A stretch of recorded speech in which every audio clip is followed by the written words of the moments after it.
નમસ્કાર દર્શક મિત્રો, ગુજરાત ક્રાંતિ ન્યૂઝમાં આપનું હાર્દિક સ્વાગત છે। વડોદરા શહેરના વાઘોડિયા રોડ પર આવેલા વૈકુંઠ 4 રસ્તા પાસે સુંદરમ આઇકોનના સી ટાવર મકાન 101માં ગેસ લાઇનમાં બ્લાસ્ટ થતાં એક વ્યક્તિને ગંભીર રીતે ઈજા પહોંચી હતી, જેઓને તાત્કાલિક સારવાર અર્થે ખસેડવામાં આવ્યા છે। જ્યારે ધડાકાના મોટા અવાજથી આસપાસના લોકો પણ દોડી આવ્યા હતા। બનાવની જાણ થતાં જ ગેસ વિભાગની ઘટના સ્થળે ટીમ પહોંચી હતી। આગળની કાર્યવાહી હાથ ધરી હતી।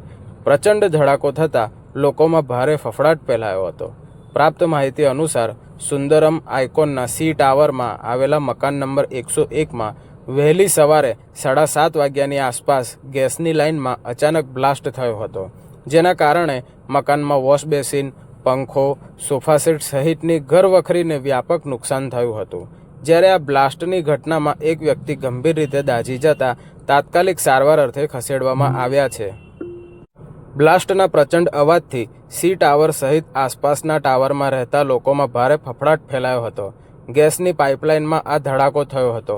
બનાવની જાણ થતાં જ ફાયર બ્રિગેડના અને વડોદરા ગેસ એજન્સીના કર્મચારીઓ ઘટના સ્થળે દોડી આવ્યા હતા અને ચકાસણી કરવામાં આવી હતી અને જાણવા મળ્યું હતું કે કોક ખુલ્લો હતો। જો કે જે પ્રકારે આ ધડાકો થયો હતો તે ખૂબ જ ગંભીર હતો। ધડાકાના કારણે ઘરનો સામાન વિખેરાઈ ગયો હતો, જ્યારે આ ધડાકાની અસર છેક ગેલેરી સુધી પણ પહોંચી હતી। ટાવરમાં રહેતા એક રહીશે જણાવ્યું હતું કે સવારે 7:30ની આસપાસ આ ઘટના બની હતી। આ ધડાકો આખી સોસાયટીની અંદર પ્રચંડ રીતે સંભળાયો હતો। મોટો અવાજ થતાં જ સોસાયટીના તમામ રહીશો દોડીને અહીં આવ્યા હતા। મિતુલભાઈ કરીને જે મકાન માલિક છે એ ખૂબ જ દાઝી ગયા હતા અને ઘરમાં ખૂબ જ નુકસાન થયું છે, એટલે સોસાયટીના તમામ માણસોએ આવીને પ્રથમ એમને હોસ્પિટલ લઈ ગયા છે, જ્યાં એમની સારવાર ચાલી રહી છે।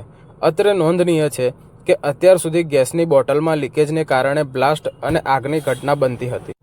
જોકે હવે ગેસની લાઇનની પાઇપલાઇનમાં પણ લીકેજથી બ્લાસ્ટ થયો હોવાની ઘટના બની છે, ત્યારે હાલ આ ઘટનાથી લોકોમાં ભારે ફફડાટ ફેલાયો છે। બ્યુરો રિપોર્ટ, ગુજરાત ક્રાંતિ ન્યૂઝ, વડોદરા।